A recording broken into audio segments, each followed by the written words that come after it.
আমাদের রান্নাঘরে অতি অবহেলিত একটি মশলা আদা। এই আদা আমরা প্রত্যেকটি রান্নায় প্রায় ব্যবহার করি, কিন্তু এর গুণাগুণ সম্পর্কে আমরা ততটা জানি না।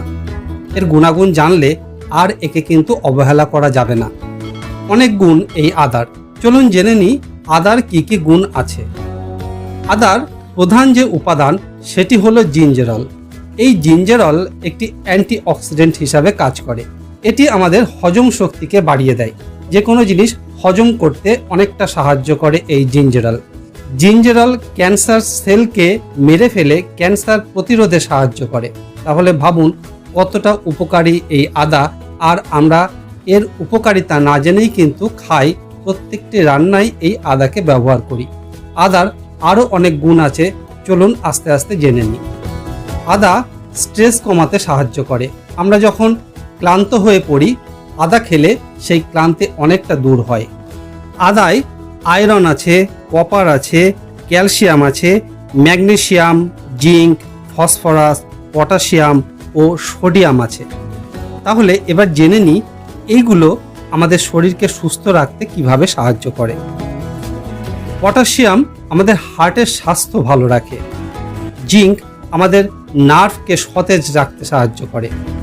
এবারে বলি magnesium. Magnesium blood pressure regulate করে আমাদের স্বাস্থ্য ঠিক রাখে, আমাদের হার্টের স্বাস্থ্য ভালো রাখে। এছাড়াও ম্যাগনেসিয়াম সুগার নিয়ন্ত্রণ করে, হাড়ের ঘনত্ব বাড়িয়ে হাড়কে মজবুত রাখতে সাহায্য করে।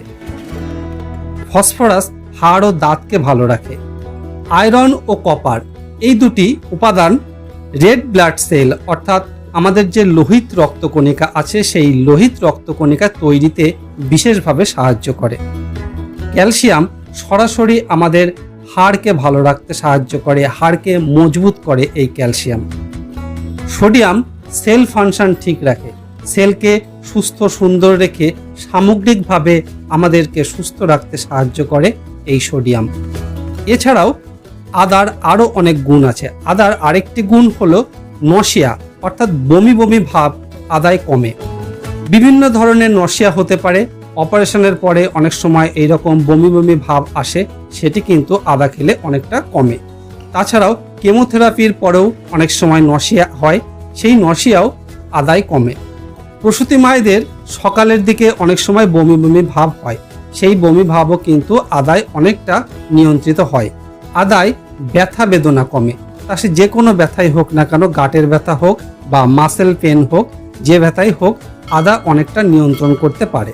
তাহলে আদাকে আর সাধারণ বলা যাচ্ছে না। আদা কিন্তু আমরা যখন জেনে গেলাম আদার এত গুণ, আদাকে কিন্তু এখন আমরা অসাধারণ বলতে পারি। তাহলে আদাকে আর অবহেলা নয়, আদা খান, ভালো থাকুন, সুস্থ থাকুন। ধন্যবাদ।